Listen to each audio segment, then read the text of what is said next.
All right, workout number 21 is going to be a very good full body workout. We're going to hit 180 lunges again. We're going to get some flutter kicks and some single leg V-ups for the core. We're going to do pull-ups, or we're going to do dumbbell rows if you can't do pull-ups. We're going to hit some squat jumps, and then we're going to do side plank with hip dips, okay? So you're going to get some good core work for sure. You got 3 different exercises that are targeting your abs and obliques. And we have 2 exercises that are hitting your lower half, and then obviously we got the pull-ups and the rows. So for the pull-ups or the rows, depending on what you do, make sure that you give it all you got, because that's the only thing that's hitting your upper body. Everything else is legs and core, okay? Alright, so for the 180 lunge, what is that? That's a 180-degree lunge, right? So we're opening up with our hips, pointing our foot forward, driving down to the ground, coming back to the starting position, okay? So we're turning 180 degrees. So if my chest is facing this way, once I get down to the lunge, my chest should be facing 180 degrees in the opposite direction, okay? So I'm going to open up my hips. Now the key is that back foot's got to turn with it. Let the knee go down. Drive down through the front leg. Rotate the hips. You got to rotate the hips through. Get back down, okay? Knockout. We got 5 to 10 on each leg for this, okay? If it's really tough, you can do, shoot for 5. If you feel like you can do it pretty easily, go ahead. Go for 10 on each side. Now, if you want to do weights, you're going to want to hold the weights either down on your side like this. All right, so once I turn, I'm going to go down, back up, turn. All right, or you can hold the weight here like this, knock out the same move. All right, now remember, as we're rotating through the hips, that back foot's got to follow you and finish completely as well, so the knee can go down flush, drive through, come back up, okay? So that's a 180-degree lunge. Like I said, we're going to do 5 going one way, and then we'll do 5 turning the opposite way, okay? So the key is just opening up with that foot first, making sure you get around, twist, go down. And if that's really hard, just do standard lunges. No big deal, don't stress out about it. Just do standard lunges. Alright, flutter kicks. We're doing 20 seconds on, 10 seconds off. We're doing 2 rounds of this, okay? So we're going to go flutter kicks, single leg V-ups, then hit the flutter kicks again, then do the single leg V-ups again, okay? So for the flutter kicks, we're laying down on the ground. We're getting our low back nice and flush to the ground, and we're just chopping with our feet. For 20 seconds, okay? After we do that, we're going to hit single leg V-ups, go up as high as we can.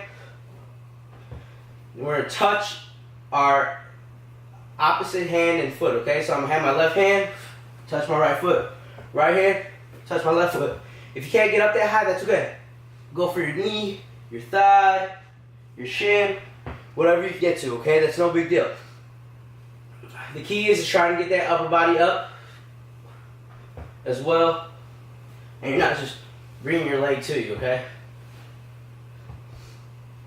So try to get that crunch. Make sure the upper body comes up just a split second before the lower body starts coming. And you'll be good. Alright?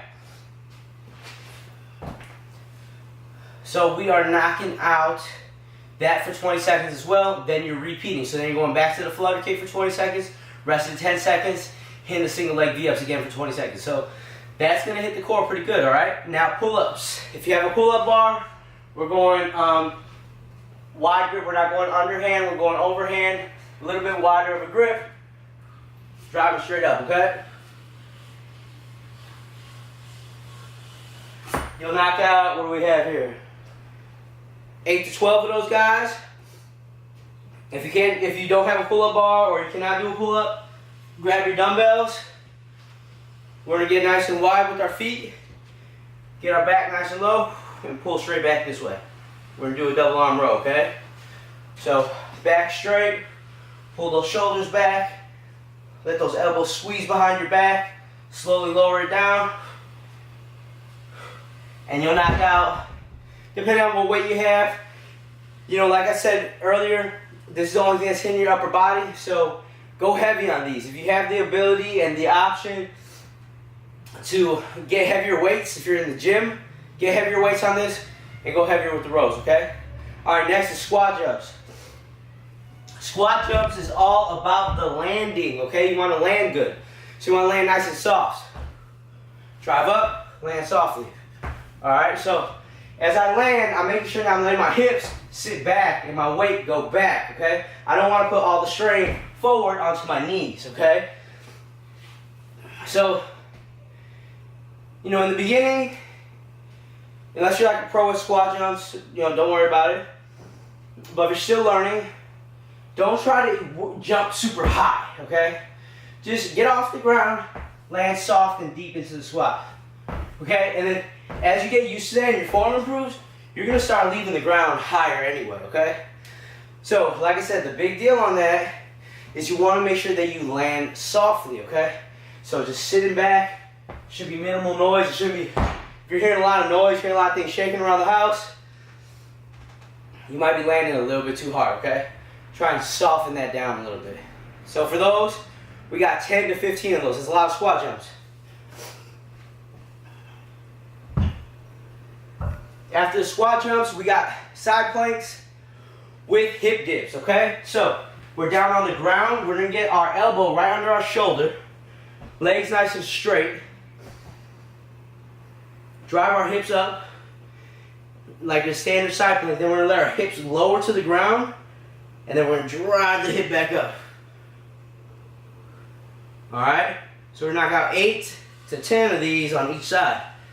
Now remember, on these, if you need to regress, that's okay, right? So side planks are very challenging. So if, you know, being with your feet stacked like this, staying in a straight line is not really doable, or the dip isn't doable, maybe it's just a side plank, right? But if you can't hold yourself up at all, or you know, you want to just try something different, my recommendation is to bend this bottom foot, let that knee be up, then let the hip drop, drive straight through.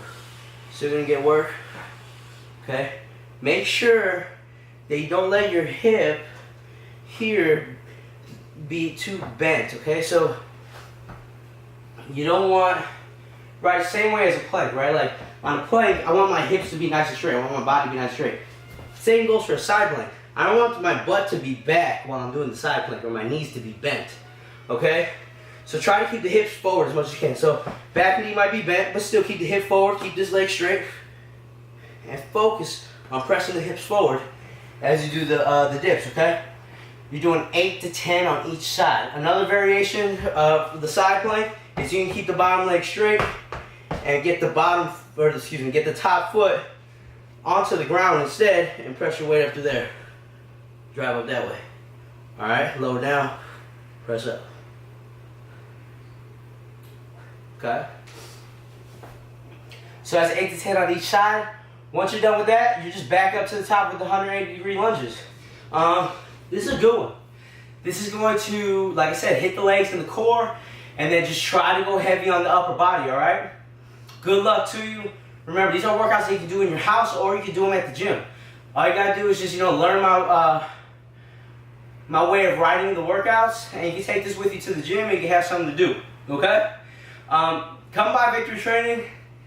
Like I said before, do not be afraid to hit me up. Email me, text me, call me, whatever, all right? If you have any questions, I want to help you. That's why I'm sending you these videos. Take it easy. I will see you next time for workout number 22.